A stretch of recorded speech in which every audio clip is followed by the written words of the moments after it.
Wait, Josh, before you pass it, will you give us your podcast intro?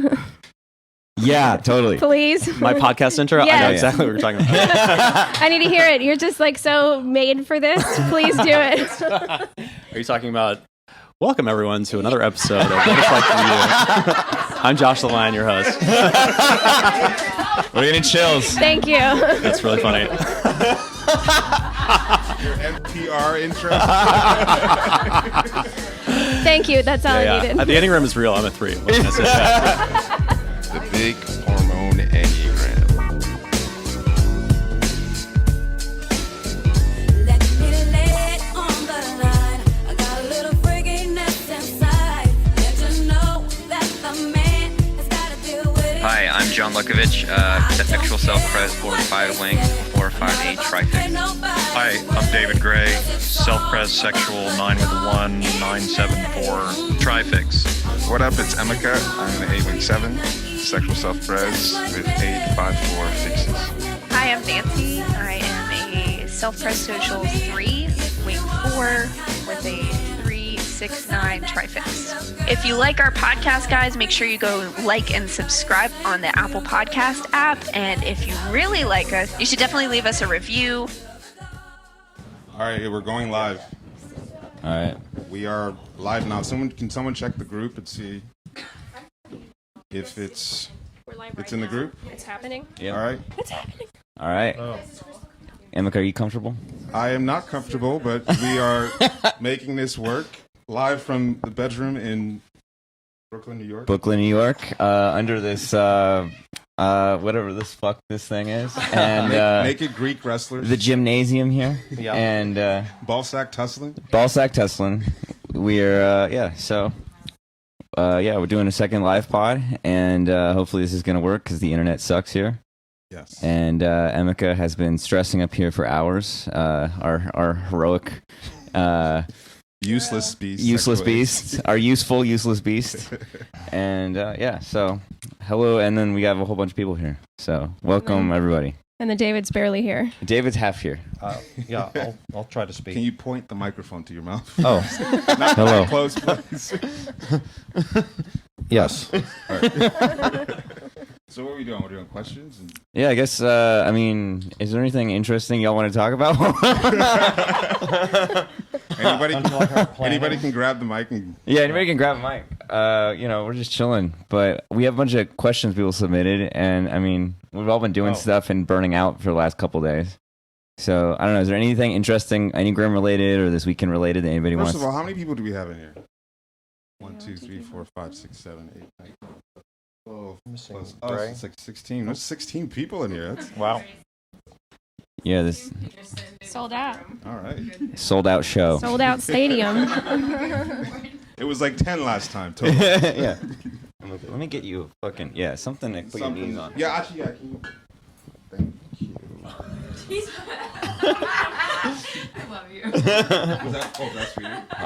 No, that's for you. No, yeah, that's yours. You need Okay. we need you to kneel constantly. Yeah. Okay. So, I mean, we're having a zone, of course, and what I think is cool about this, I want to hear from y'all, but I think even though we're like partying a lot, and I mean, I feel like I want to die. I think it's all very special when we all like people get together and talk. I think the language of the Enneagram gives us like a certain way of seeing each other. So, like, I mean, for example, Emeka and I met Josh at the restaurant the other day, and Josh, like, Emeka and I were like 45 minutes late. Yeah. And Josh is sitting there doing some like work. tax shit, and The embodiment of hustle culture. yeah. So type 3. So I mean, and it's just fun, and so I appreciate everybody showing up, and I hope you've had fun thus far. Yeah, is there anything you want to talk about, or I'll just blast or whatever? No, let's hit some questions that Let's hit some came questions? in. All right. Blast, baby, blast. Did anybody look at those questions? Did you keep them on your like? I sent it stories? to the whole group. Okay. Why would anyone look at the question? One thing that did come up in one of the recent threads was someone wanting to get Alexandra's take on your experience with sexual instinct. I know we've talked about this ad nauseum, but people seem to want more of you No, explaining you guys are how just you've abusing gotten- me with this sexual instinct. Well, I think it was All that right, thread well- that someone was talking about, like, I think you commented about the Oh. psychological mixing that. Yeah. Yeah. Maybe you can talk about that first. Yeah, can we warm up to that? Yeah. Can we foreplay our way into that? Or I guess we've been hanging All right. out for Go for it. for a couple of days, like from a social warm up. Like, what's been your impression of the group so far? Yeah, Oh, social man, type. Oh. Okay, ask me that again. What's been your impression of the weekend so far? Yeah, say it in front of everybody. It sucked. Oh my gosh, my phone is. Tell us which ones Oh, you yeah. hate. Yeah, the video. Yeah. Is, Yeah. Yeah. Let's see. I mean, as a social type and as a Bermuda 9, is not- I did. Amber just mentioned I did have a lot of anxiety coming into this. You know, like I've met some of you before. I have not met a lot of you, so there was a lot of like, how is this gonna work? Is this not gonna work? Are people gonna clash? Is it going to be harmonious? But yeah, I mean, it's been great so far. It's very cool to see everybody just naturally mixing and naturally working with what we know about each other as far as type goes, and using that to make everybody feel comfortable. And yeah, it's been very, very cool so far. I'm sure we're all tired. Is anybody We've hating it? Anybody wanting to go the fuck home already? All right, cool. Cool. Yeah, I mean, even though there's 3 social blinds. Are we done, babe? No, go ahead. Or, no, yeah, I'm good. There's 3 social blinds up here, and so this is our what is a non-offensive way of saying impaired way of trying to connect with other people. Yeah. And just having people in the atmosphere or whatever. And so I don't know, like these meetups are always like been life-changing for us. Like every time somebody gets into a new relationship, her relationship ends or whatever. So I don't know, it's really special. But no, it's really cool. Alex said, "Who am I marrying here?" I think it's, as a social blind, you can discount like what happens when a group of like-minded people come together. There's like a vortex of common intention that gets created that it's hard to quantify. And also because we are all into the Enneagram, and there's a way that you can really see and connect to each other that's more real than probably anything else that you've experienced before. So it's really special to me, but I think it's something that everyone isn't prepared for in terms of like, this is kind of a very different experience. So yeah, and I know that some people came from far away. So I mean, like, does anybody who came from far away want to say anything about why they came here?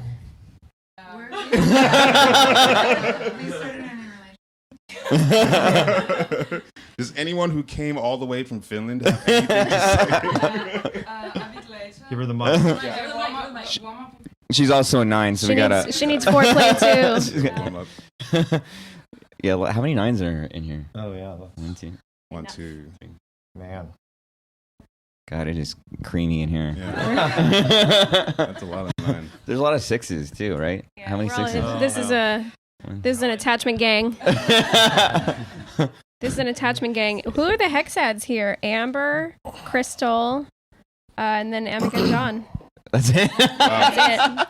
The rest of us are 9s and 6s and 3s. Wow, That's how it interesting. usually goes. So that's why this has been going really well. Someone took the lead and we all just fucking went with it. We need attachment types to keep it going. That's right. It's also been very cool to see, well, as a body type, to feel everybody in person. You know, like that is a different thing. I've known a lot of you online or just been familiar with you guys through the group. So to have like an in-person vibe that maybe matches or maybe does not match has been, I don't know, it's been cool too. Because people can have like preconceived ideas about what a person is going to be like based on type. Like, for example, Crystal is here. She's a 7 wing 6. And I was expecting more like frenetic, you know, Insane chaos energy. queen, insane energy. Yeah, but she's... It's been discreet insanity. Yeah, we're telling you to turn it. We're telling you to turn it up. Yeah, that's not insane at all. Well, I mean, all right, here's me doing my social, but like I'm interested if anybody wants to share like what they got into the like how they got into the Enneagram and like what it's done for them, you know, because like I mean, people who've listened to this shit, you know, have heard our bullshit over and over again. So if there's anybody who wants to talk about that. Anyone? I know about myself. Give the mic. So I was like, how the fuck am Introduce I yourself. functioning? I'm Amber. Hi. What's your type? I'm a social sexual 7 wing 8 with a 9 fix. And I was very not ready to deal with bills and like all that stuff. So it took me a really long time. And I'm still working on self-pres. But that's what initially got me into like looking into typology. Because I couldn't function. I was like, how come everyone's functioning except for me? And I don't know. I just didn't relate to anyone. So that's how I found out about it. But how did you get involved with us? Oh, yeah. Someone was showing me like, trying to prove to me that I'm a 6 and was like linking the website. And I was like, can I have the link to the website? And then I read 7 wing 8 on the wings page and I was like, oh, that's me. Yeah, like to a T. You were unmistakable. Unmistakable, yeah. So I like immediately was like, I need to do this and I'm going to make a video. I mean, I think I made a video within a week and I just did it like without even, I made a little note and I just did it and then they got my type right. And I was like, if these people type me anything but 7, I'm going to throw them in the garbage. I really was like, not True like ready to throw everyone in the garbage. Yeah. They got my type right, yeah. Hex head, yeah. So that's how it started. Now I love you guys. Love you too. We Amber. love you too. Anybody else want to share any Enneagram shit? How did you get indoctrinated into our cult? Into the cult. Anyone? Yeah, we're all doing blood sacrifices after this, so. Everyone can tell. Let's take a blood sacrifice. Why is how did this happen? All right, Celia. All right. Is this close enough? You gotta deep throat it, yeah. Okay. Hi. Hi. I'm Celia Grace. I'm a 6 wing 5 middle manager. Trifix order to be determined. It's a matter of great debate lately. Except you don't really debate with Amber, do you? Self-pres social. I found Enneagrammer because I was absurdly, in retrospect, mistyping as an 8 based on garbage Enneagram content. Absurd. And then I don't even know how I found the website, but I started looking at, 6 and the wings for 6s. And then there was a blog post, I think, from Joseph about 6 with the different gut fixes. And then I was like, oh, I see. This is a type that can show up in so many different ways. And I still was deludedly thinking that I was 8 fixed. Because I don't think at that point I really knew what 1 was. I just knew that I was not 9 fixed. Like that was not me. But then I joined EU and I put up a video and y'all set me straight right away. All right, I'm done with this. Who gets it next? Oh, yeah. This is good. We got Sarah Simon. Good story time, yes. Yeah. It's a talking circle. Okay, great. I'm Sarah. I'm a 937 DJ social self-pres. And I definitely came in as not a 4. I had a really big something happened on Facebook.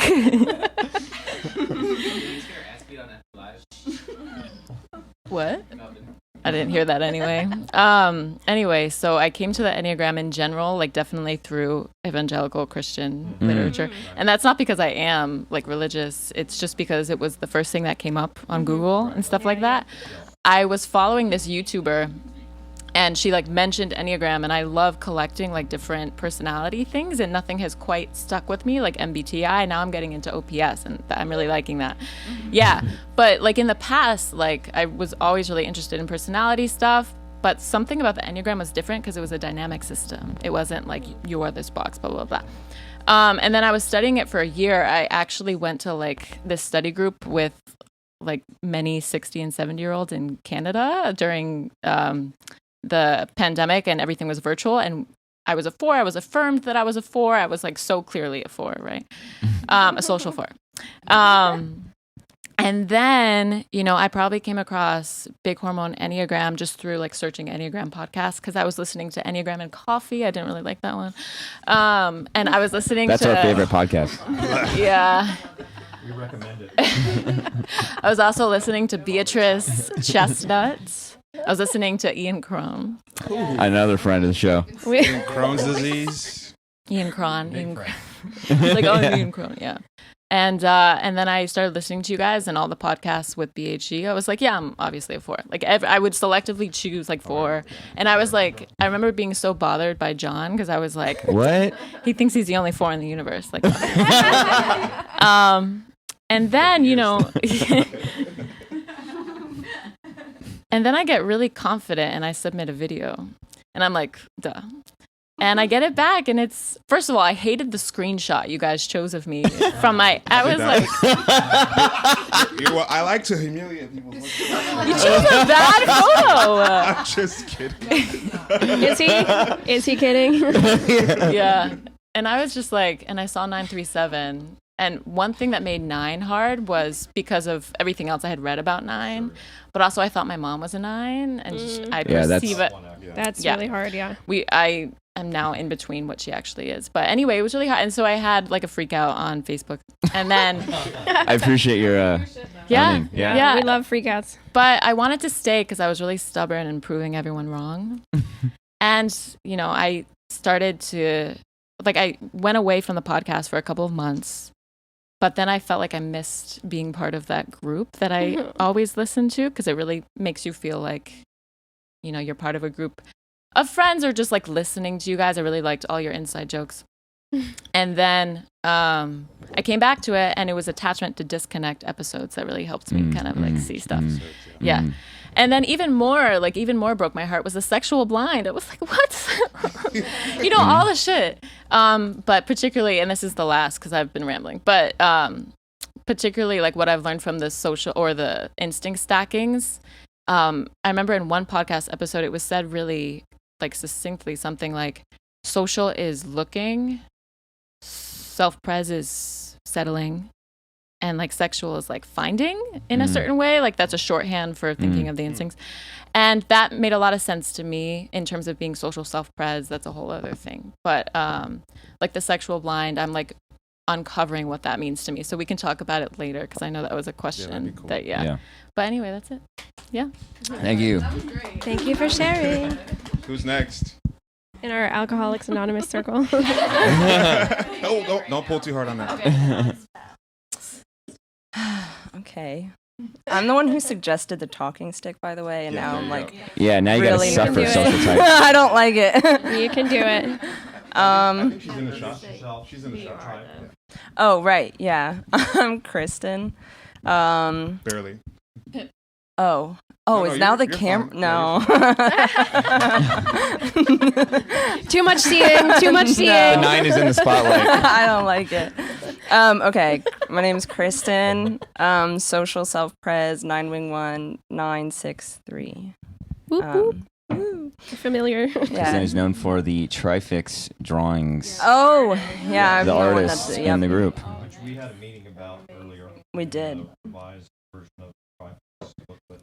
Yes. Amazing. Yeah, David doesn't have a Yes. microphone, so I'll just speak for here. Actually, yeah. Blah, blah, blah, blah, blah. Everything I just said. Yeah. He said, okay, do it. Kristen and I are revising the Trifix booklet. Yeah. He did it. Everyone applaud him. Using Kristen's beautiful paintings for each of the Trifixes. Yeah. So we've got some big plans. It'll be great. Yeah. Big project. Nine's big plans. Yeah. Well, my story's pretty simple. I only like knew the Enneagram from taking a quiz like years ago, and it said I was a 5, and I'm like, yeah, that's pretty. Man, same. That's right. Yeah. And like, I started a job at a greenhouse that I could actually listen to podcasts. So, and I like never even like heard of or thought of podcasts before that, but I'm like, well, I need something to do and not just music or whatever. So I remember like my roommate, shout out to the social blind roommate that I have, like told me about this podcast like a year beforehand, and she was just kind of like, yeah, it's just a thing that they talk about. And social blind's just ahead of the curve. Yeah.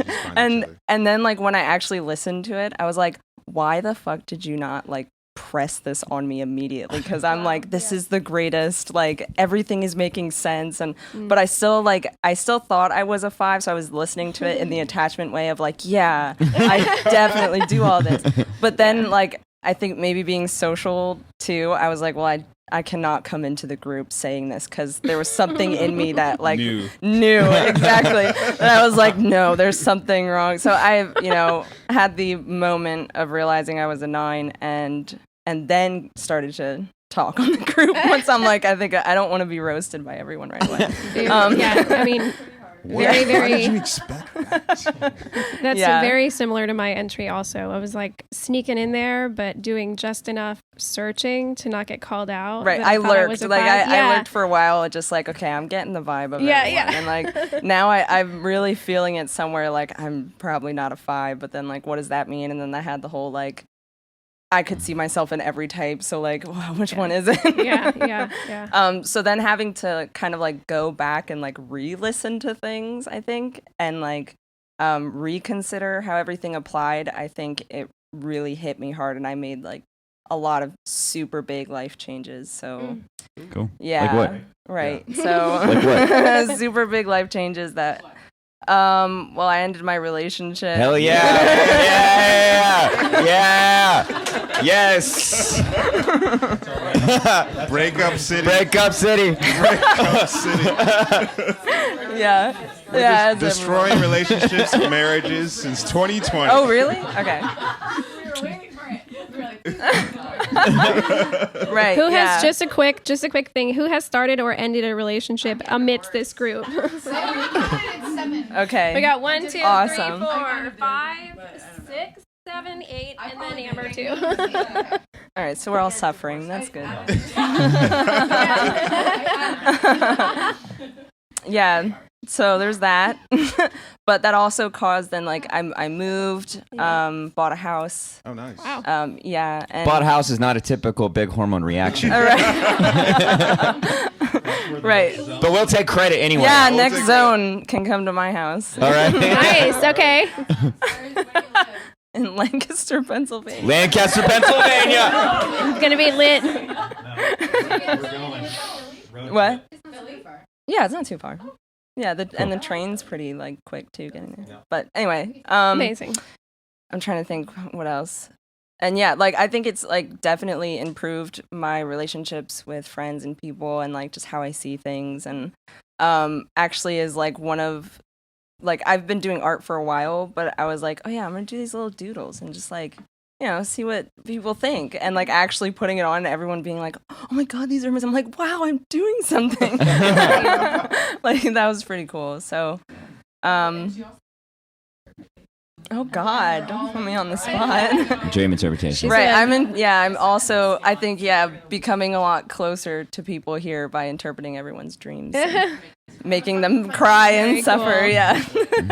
Yeah, we like blood and tears. So either one I we'll like take. that kind of stuff. So really harnessing your channeling ability with those trifix drawings, and now the dream interpretations. Yes. Just really letting the spirit come through you.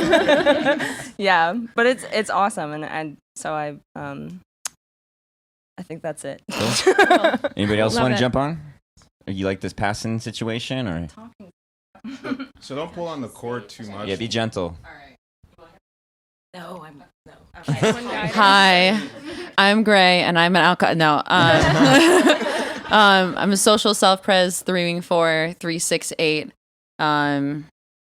She's really obnoxious, but I knew that going into. So I found the Enneagram because I found personality in general because I'm obnoxious, and I knew that. I was like, okay, so I'm clearly making a mess. It's clearly my fault. And then people are like, what do you mean? Like, what? Like, why can't you just be fine? And it's like, and so it's a whole thing. And so then I got into objective personality, where they told me, okay, you're just a like really obnoxious jackass. I'm like, agreed, perfect. But what do I do about it? And they're like, stop. I'm like, cool. Yeah, it doesn't And I'm help. floating around annoyed and like kind of still like starting to see that some things are like the crack in the story was, starting to like show through in my life. I was like, okay, this is not, something's wrong. And it started with the objective personality stuff, like, And then I found out that some of the people in objective personality who are type twins were also type twins in Enneagrammer. And I thought, oh, okay, that's weird. There's a correlation here, maybe. There really isn't. But, I thought there could have been. Yeah, it's like, okay, I'll try these guys. I listened to one podcast. I'm like, God, they ramble.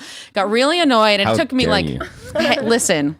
It took me like number one rambler here. It took me like a month of just being like 3 wing 4 agitated to finally just be like, but I want to know. And then finally, once I got to know everyone's then the rambling became addictive. And I was like, okay, wait, this is really interesting and really deep. Fucking jackasses. But I go and I think I'm like, okay, I thought I was an 8 prior. I was like, then I saw what attachment was like, okay, I'm probably a 6 because I'm such a mess, right? Yes. I'm so messy. Absolutely. Such a mess. Absolutely. And my Disaster. contained little turtleneck. And now that I'm on camera, I'm sitting up straight. No, just such a mess. And then as soon as I got my type back as 3 wing 4, I went, oh, okay. Oh, I'm like really disconnected from what I want. And there's not a lot of people who are mirroring what I want in my life. So then it starts to crack even more. And like, it's just like the crack in the wine glass is like going down, but it hasn't fully shattered yet. And then I go to a zone and I'm here with all these beautiful people. And I feel like my cup is overflowing with just like how cared for and seen I felt. And I went back to my regular life and went, nope. And I proceeded to set it all on fire. Yeah. And beautiful. I am so much happier now that I'm living on my own now. I'm like hanging out with my... Yes, that's what I didn't want to say that. Yeah, so I'm getting divorced, which is yummy. I love that for me. I love that for me. But this is the what is the thing that in Alcoholics Not You like talk about how long it's been since your last drink. This should be the thing. How long has it been since the how long? It's literally was July that was the last zone. So it was like 2 weeks later. I just ended everything. So it's like been really months of like really coming back into myself and being like, oh, I forgot that I liked this. I forgot that I cared about this. I forgot that I hated this. Like there's a bunch of things I just lost along the way of trying to make something work because that's what I thought I wanted. And it wasn't. And that like this helped me see what I actually, not even what I actually want, but that I could want so many different things and I don't have to settle into just one thing and just be that thing and then have this pretty perfect image of that thing. It's like I can relax and taste test and explore and change, which is really hard with the 3/8 thing of like, no, I have to like really press into it and really make you feel that I'm this one exact thing and locked in. It's like, gross. 6 also. No more of that. Yeah, 6. Worker bee. Consistency. Girl boss. Gaslighting and gatekeeping, my girl bossness. All right, I'm done talking. That was great, Gray. Oh, gosh, Josh. Uh-oh. Oh, Josh. Another shimmering 3. Do you really want to do this? This is our... I'm feeling kind of withdrawn right now, so I'll keep it short. But yeah, what's the question is, how did I discover the Enneagram? How did you discover the Enneagram, or what does it mean for you, or us, or anything? Yeah, talk about us. It's about you guys. Yeah. I want to hear about how this is... Yeah. Well, I discovered the Enneagram in a workshop like 8 years ago, like a private workshop run by this guy out of his house in St. Louis, and it pretty much rocked my world. It was obvious that I was a 3, like right away.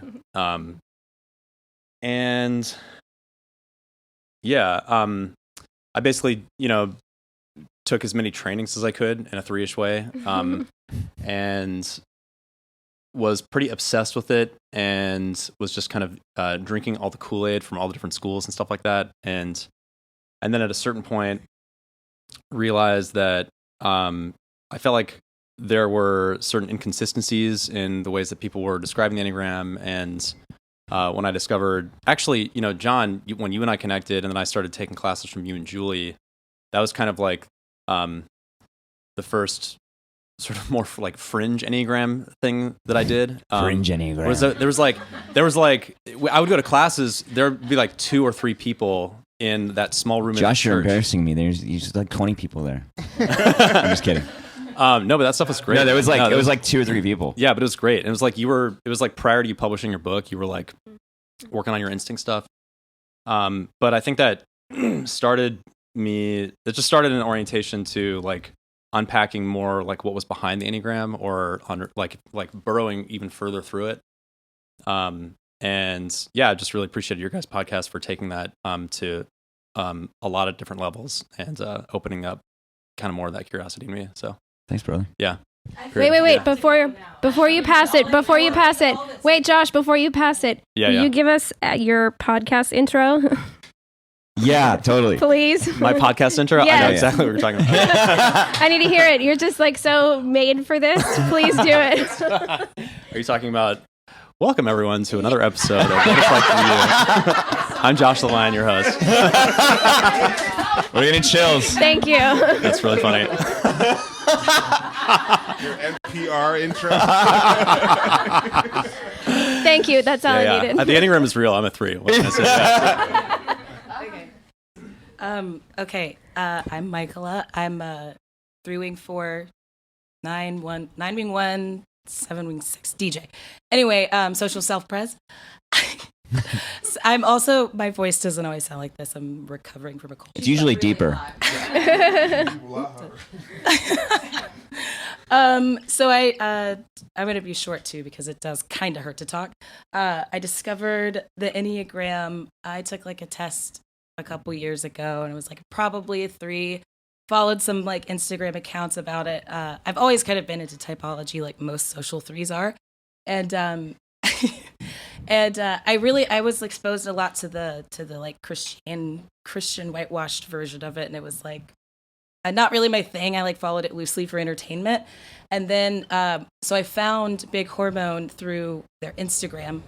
I saw a meme come up that was dragging 3s. I was like, oh, this is like, they get it in a way that's not just pumping up my ego. It's like they're actually calling out the like weird shit that I do that like I thought no one knew about. So so that made me listen to the podcast, and it was just like, it was a whole new world of like new content. And like, I think someone else was mentioning about like the other podcasts that just suck and just don't even come close to what I was feeling internally when I was listening to what you were saying. So joined the Facebook group through that, got typed. When I got typed, I didn't even know about trifixes or instincts. Like I had no idea. So it really like shone a light more on how I do 3 wing 4, I guess. And then it made it sink so much more, and like it was just so much more targeted, and like that was what was really moving me. So yeah. Oh, I also ended a relationship. Woo. Congratulations. Congratulations. Yeah. Yeah. So how it affected me, and I know I can't go too deep because I'm gonna cry. I'm not doing that. But no. Like I made a really hard decision like that. It's affected me profoundly, and that's as much as I can give it right now without like probably breaking down. But it's profound. It really is. Okay. Thank you. Thanks. Is the mic cord long enough? Yeah. Is it? If not, you can have my mic. Oh yeah. Okay. There you go. Thanks. All right, so I'm Sammy. I'm a 954 self-pres social, and this is really uncomfortable for me. Yes, me too. So basically, I found out about the Enneagram on Tumblr back in like 2015. I was in high school, and I thought I was clearly like a 4, and but I was going back and forth between 4, 5, and 9, and I was frustrated that I couldn't come to a solid typing, and so I was still like interested in the Enneagram, but I was like, if I can't find out my type, like what's the point? Like I need something solid, because I was just really frustrated, and I don't remember how I found your guys' website. It might have been like on Twitter or something, but I read the 4 description thinking it would really resonate with me because I was hoping for something to resonate with me. And I think like in the 4 description, one of the first paragraphs was like, this is what 4 is not. And I remember reading that paragraph, and I had a very like, oh shit moment, because it was like, I relate to this, like what 4 is not. Like I feel pretty harmonious and peaceful, and like I'm not so separate. So then I read the 9 description, and I was like, okay, this resonates, and I was like shocked for a moment, but I was actually really relieved to have finally landed on something that resonated. And so I joined the Facebook group, and my original typing was not 954, it was 952. And then if I remember correctly, Emeka messaged me one day, like super out of the blue, like a few months into getting typed, and he told me he wanted to go over my heart fix again because I seem removed. And that offended me because Emeka offended someone. That's move. So weird. Is just to message you out of the blue for some strange request, or because those were his words. Like, you seem far more removed than this other 952 who was in the group, and I was like, I literally was actually like so offended. I was like, okay, like I'll chat with you, but I was upset. Like a 9. You asshole. Okay. Because I didn't. Yeah. Because I didn't.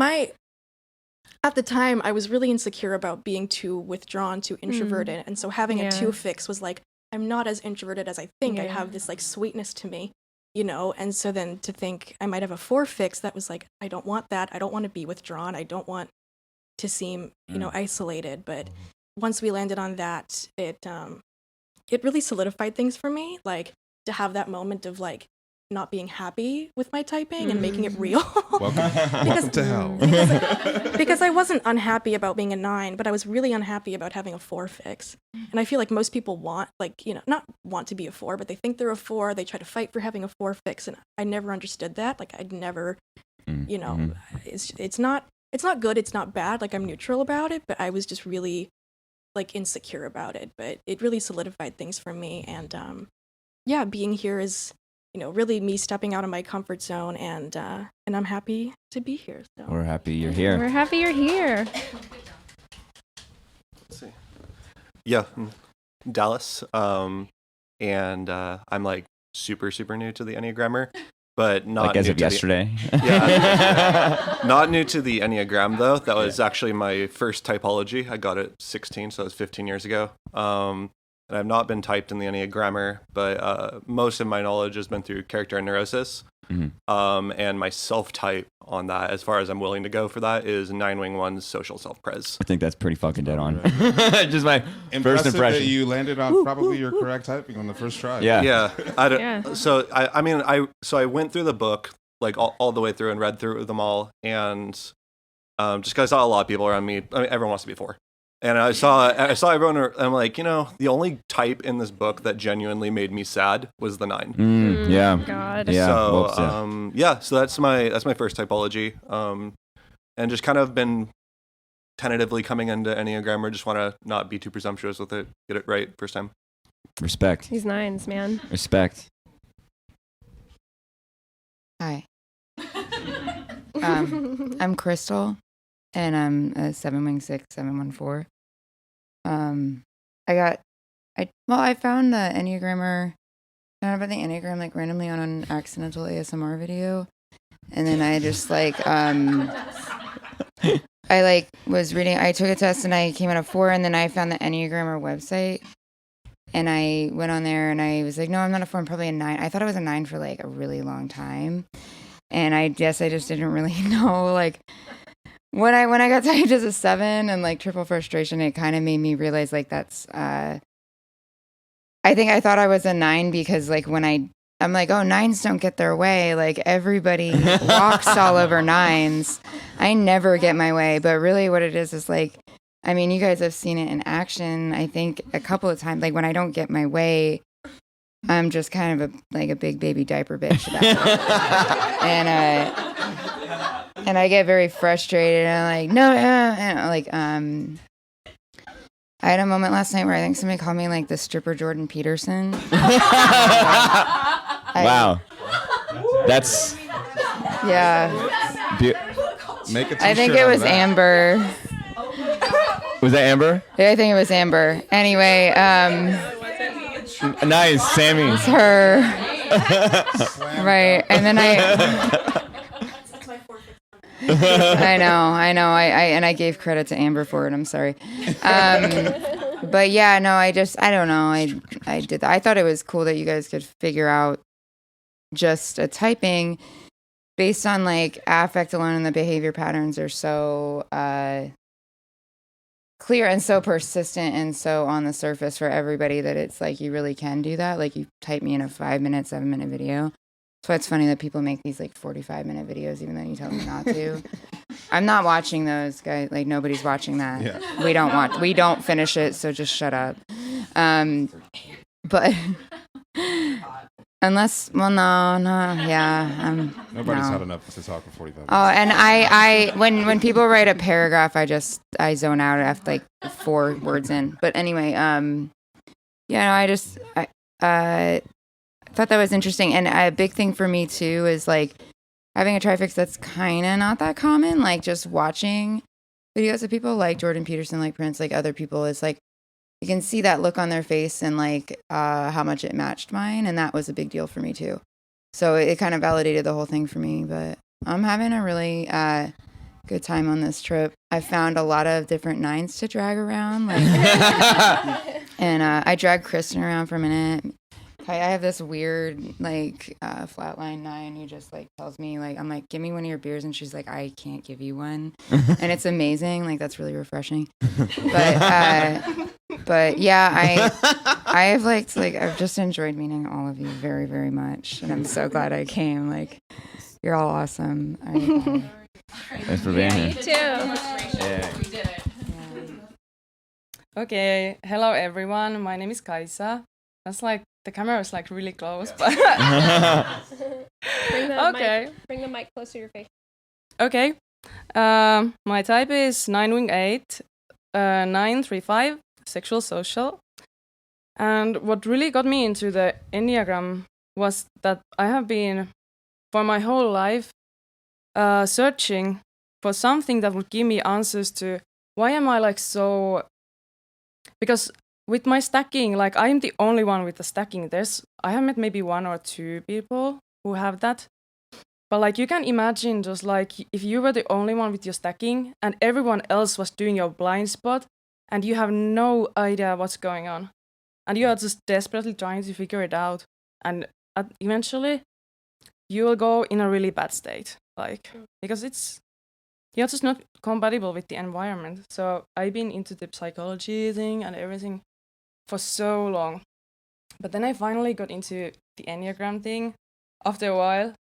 At first, the mainstream Enneagram, there was like no substance in it at all. Like it wasn't consistent, so I kind of just left it. But I looked for Enneagram podcasts from Spotify, and then I was just browsing and saw the big hormone Enneagrams. Like, okay, this sounds interesting. And then my initial reaction was like, wait, that like there are people who speak the same language than me. That was like super profound, because that changed my whole view for the world. That like I'm not actually so alien that I thought. Yeah. I'm not a fucking weirdo. That there are words for everything that I experience, and there are other people like me. And that was a catalyst for some huge rapid change that I experienced, and now I'm doing like really well. Did you break up with somebody? No, but I cut connections with some people. Good. Right, you get. Well, half I a didn't point have for a that. relationship, but I did leave some people completely out of my life. Good. So I made big changes, and then that was not, of course, enough, because I wanted to meet you all. And all of this was like so potent, so magnetic, so juicy, that I'm coming here from other side of the world, like from Finland. And I enjoy it so much. Like I have a tendency to just like, I'm jumping into a situation that makes me transform, like it impacts me on a so profound level that I'm coming out as a new person, that there's like no going back. And exciting. I'm so curious about it. And I don't know necessarily what's gonna be, but like how I feel about this space is that this is such a nutritional soil for everyone to grow their seeds to a full blooming in such a rapid and profound way. And it has been beautiful to witness that. And I'm eternally grateful for all of you. Thank you for making it here, Kaisa. It was really good. All right, so we are gonna we appreciate all y'all sharing and appreciate y'all being. My social instinct remembers itself. Really appreciate y'all being here and the sincerity of in the Gurdjieff work we have this term called wish, and it's not just it's not a want. It's like there's a call in a deeper part of yourself for something more, right? For the work. But even if we're not aiming for the work, that's a very high thing, and I'm very snotty about what's actually the work, whatever. But that we all have a sincere wish to be touched and transformed and to find something new. And I think the Enneagram is such a potent doorway to be able to say, okay, this person's being a 9, this person's being an 8, and how do I see what they're offering? As a 4, for me, learning the Enneagram helped me see that people are I'm a 2 actually, are trying to love each other all the time. And we all have our own language for that. And so we're missing each other profoundly all the fucking time. And so, that's why we're so snotty and snobby about the Enneagram, because it's when you don't have a certain level of depth with the Enneagram and a certain level of reverence for it, it covers the very thing it's supposed to excavate. And so your all sharing is really, meaningful to me, and I know meaningful to everybody up here who may or may not share or whatever. But so I really appreciate it. And we're gonna do some of the questions. Anything else y'all want to add before We don't have a lot of time, but we don't have a lot of time. 15, 20 minutes of questions. Okay, well, I'm gonna run to the bathroom real quick, but I gave you a question that might be worthwhile, right? Oh, sure. That attachment and. Might be. Are there questions on the Facebook that are good? Yeah, I have a bunch of questions I put in the chat.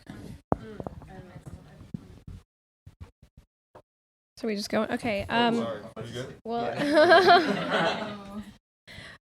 So the question that we're gonna start with, I believe, was it was pitched in.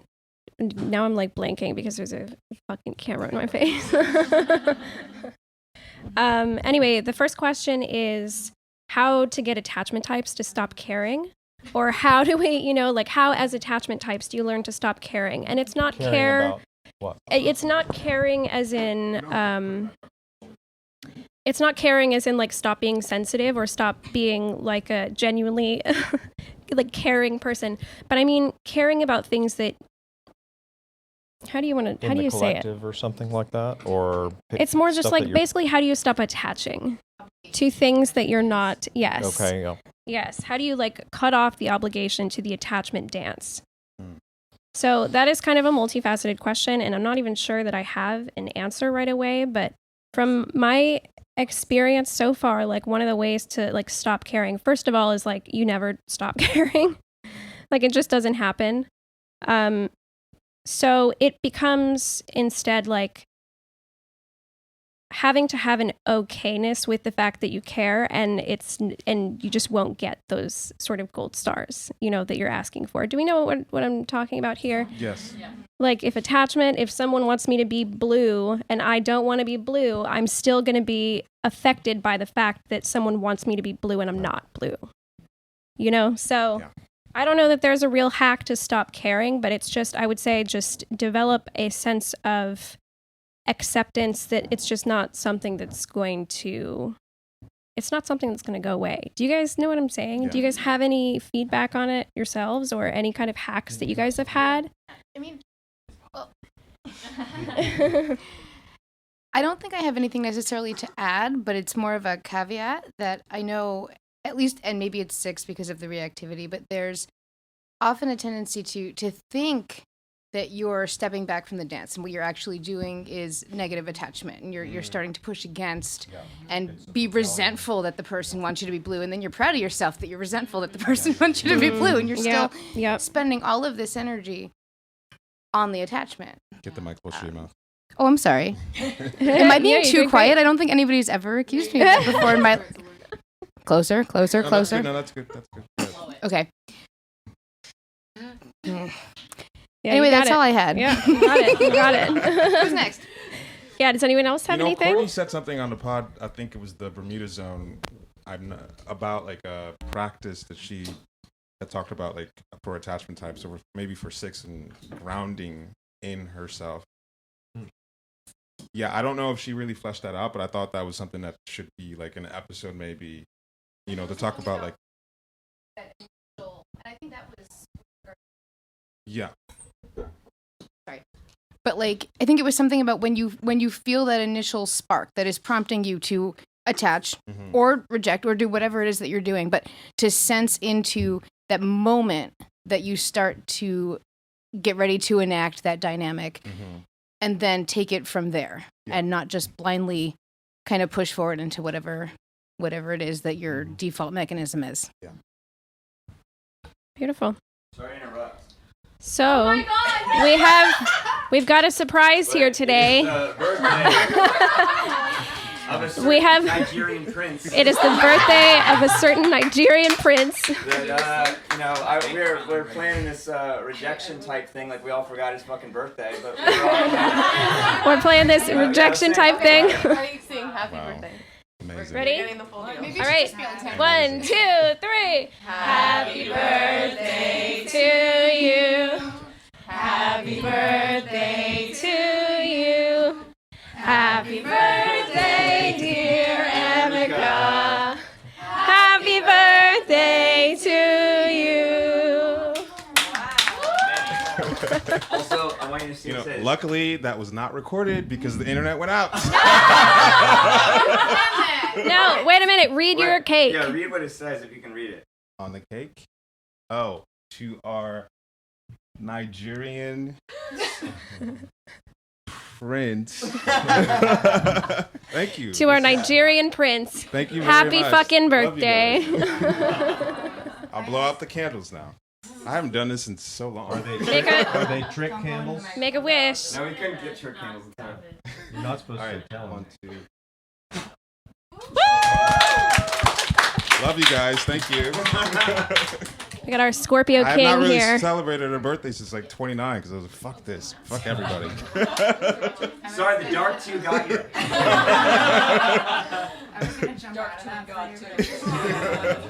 No, this is really sweet. Thank you very much. Happy birthday. And it's a good ass cake too. Nice. Yeah. I'll bring it downstairs. Yeah, John is a proper too and went and taste tested it and made sure to write it. Yeah. Emeka's a 2 also. Emeka's a 2 also. I'm a 2 with a We've God got complex. Yeah. We've got a self-press 2 Trader Joe's aficionado. And we've got Dolly Parton over there with the cake. All right, well. It was divine intervention that the internet cut out when you guys started singing. It's like, I don't have to watch that back. Rejection, don't quit. Yeah, you always missed the John snake dance that he was doing while we were singing. Yes, yeah, the internet cutting out. You guys all missed John's naked birthday dance that he gave for Emeka. Because the video cut out. Yeah. In true sexual 2 fashion. He gave Emeka a lap dance. So you're warm enough to now answer the sexual line question that people are all wanting to know. Okay. God, that's so much attention. I'll set it up for you. Okay, so there was in a group of someone who thought was sexual, social, and they released a couple of videos explaining their relationship with the sexual instinct. But it was really coming from the point of view of how someone could pleasure her body. But there was like not really taking thought. You made a comment about how the psychological mixing, which is really the core, or losing yourself in someone, being affected by someone, was there, and something you had to tap into with a relationship. Oh, I see. And so see. someone said, "Hey, Alexandra, can you talk about this on the pod?" So go. All right. I need to let it come to me. Okay, let's see. I'm trying to remember. Okay, so yes, it was saying that learning that I'm sexual blind. Well, learning what sexual blind means as far as attraction goes has been a really profound thing to be steeped in and to be continuously discovering. Where before having this information, I thought that attracting someone basically just meant like looking very pretty or presenting very appropriately or being socially socially charming and like generally likable, and that was going to be enough to sort of like unlock passion. And I think one of the mistakes that I was making was that I was not bringing any of my sexual energy forward because of that. I was not giving any credence or any validity to any kind of sexual energy that I have, and not using that in a sort of interplay with somebody else. And instead, what I was doing was I was just expecting all the work to be done for me because I was showing up. Not showing up like psychologically undone or open, just like I'm just here. Where is the magic? You didn't see yourself as part of the magic of creating. I did not see myself as part of the magic. Yes. Yeah, that actually hits in real time. Yeah. And so honestly, like I don't have it figured out yet, so I'm not sure what kind of answer I can really give. But yeah, finding out. Let's see. Can I answer? Yes, please. So in being with Alexandra, what she's been revealing more and more is her own specific and unique flavor, and like her curls. Like there's a lot of ways that she adapted herself to be like attractive. And she's always been beautiful, but there was a way she adapted it in a kind of more pleasing way. And I think as we've been together, you've been showing your natural curls, you've been showing your body more, you've been showing certain parts of your personality more. You've been less apologetic for who you are. And part of the deal there as an attachment social type sexual mind is like getting into your sexual instinct does potentially threaten some of those social instinct attachments. Yeah. And that's true for all of us. Whatever else it is, it does threaten. If there's a threat to our dominant instinct. And so you have to move through a lot of fear. I think of the blind spot as like the linchpin of the whole type. And so, yeah, you've been doing that, showing up more yourself. It's not easy, and sometimes it's very disorienting, especially as a 9, where it's like, new status quo, how do I get balanced again? But, I mean, yeah, you're showing more and more who you are, and there's a way that, when we see your family, you talk about you're introducing your family to you. Yeah. For the first time. Yeah, just for context, we were in Florida not too long ago, and I was around my family. My family's all attachment, and just like with all of the sort of psychological work of the Enneagram, I am realizing that my family hasn't known me either, in a way. There's been this whole attachment thing where I'm doing what they need me to do and presenting how they need me to show up for them. So it's been sort of slow rollout of actually introducing who I am to my family. Does anybody have any comments about their relationship to the sexual instinct? Or are you done? Yeah. No, you're good. You're good. Cool. Yeah. Well, Sarah again. 9-wing 1, sexual blind, social self-pres. So my trifix is DJ, which also has another name, which is called the sex on the Enneagram website. So I was because like in the sense, so the way that I think of my sexual blind, and I'm still like unpacking this, especially as a DJ. But the way I think of it is sexual instinct taken out of social, out of self-pres content, just like there, just completely. And that helps me understand it more. And I was on a call with John a couple months ago, like a debrief after both my non-virtual. And I recalled this one time where there was someone I was interested in, and being interested in him was like so socially reprehensible. It was not okay. That was just this person. And maybe that made it more exciting. But like, if anyone found out about that, it would be terrible. And the way that my body, but I was really attracted to him. And the way my body reacted around him was like a shaking. It was like it was insane. And I was like, okay, so that might be an inkling to it. And it didn't give a fuck about anything else. It was like completely in the moment. It didn't have a future or a past. It was just the present. So that's how I think of it, especially as, even if like a DJ is kind of like, can control the vibes and sometimes the vibes be sexy and kind of fun and exhibitionistic. But a lot of the times they're to get more clout with you or to, make you think that I'm sexy in a certain way. Like it's not actually about me, getting that aesthetic. So that's how I think of it. That's really good. Thank you. We appreciate it. Anybody else? I know we got a little bit of time left.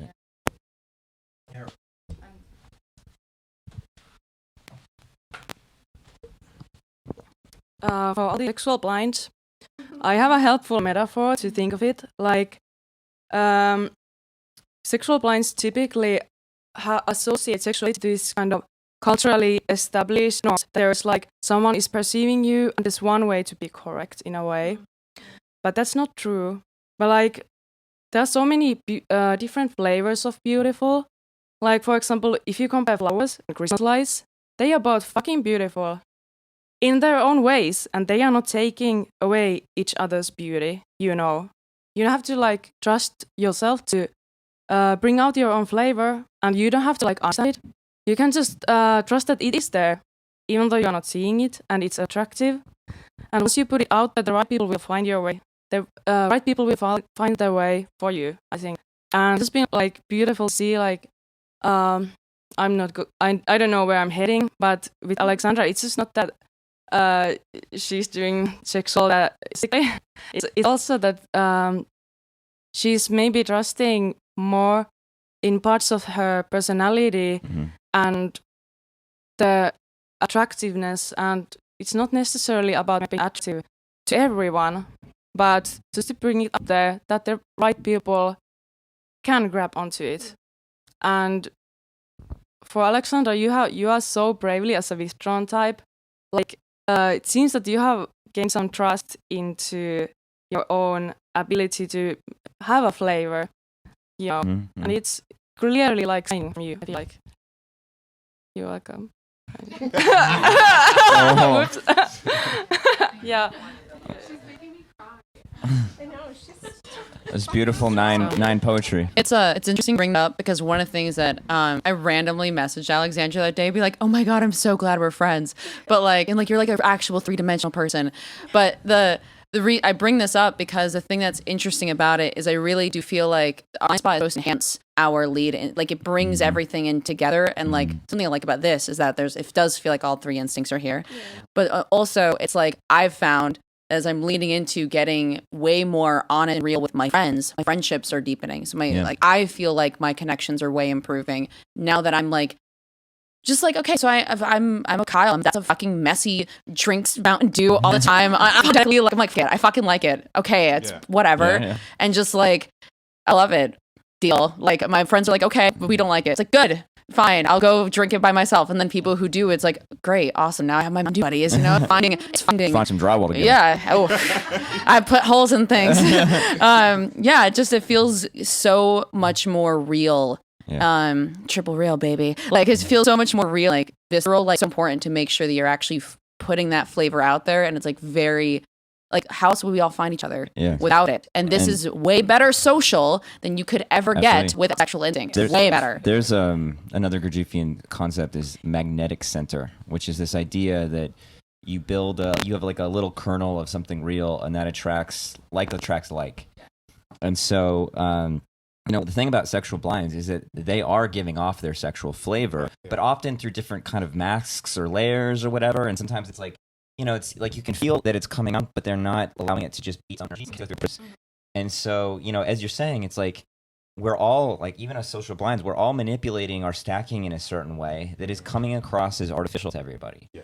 And so, like, like we're doing social here, but clumsy. It's like more honest. Right. And so, this magnetic center, it's like you get a little of something real, and we can't be at war with our personalities. Like, we didn't choose them, we didn't sign up for them, we don't have any say in how they respond or whatever. We do is meet the personality in a conscious, meaningful way. So it's like you just have to. You really don't have a choice to be yourself. You got to punch that drywall. Yeah, hell yeah. You want to say? I think, Alexandra had mentioned about how that blind spot, like the sexual blind spot or whatever, it can be frightening and scary. And I think that the irony for me is that, like, sex, like the sexual act, like physically fucking somebody it's a self-pres resource for me. It's like, if I can't get it when I want, I'm very hypersexual, and when I don't get it, it's like the equivalent of like almost being angry. And so the irony of it is that, like, what I've come to understand is the sexual instinct, or like whatever, understands, like, it seems like whatever that getting lost and that surrender is, it would keep me from having sex. Like, it would keep me away from having sex, like, with whoever I want, whenever I want, like, so that is threatening to me. Beautiful. That is a threat. and it actually would choose. Yeah, it is. I'm making a choice, but it's like, I have to make it. I see myself as making a choice, but I'm not. Like, my choice is I want to do whatever I want. Yeah. But yeah, so I just think that's something I really like. I hope that's really good insight. Yeah, really appreciate it. It's amazing. All right, so I think we run out of time. We've been over an hour. Okay. David, do you want to say anything? Any last words before we go? David's just vibing. This is me doing social. Aren't I doing well? Laying on the bed. Yeah. All right. Well, so thank you all for being here. Thank you, everybody listening. Thanks for hanging out with us in person or not. And let's go do some celebrating Emeka's birthday. All right. Hell yeah. All right, bye, everybody. Bye, big hormone night. Bye. That's the new sign off.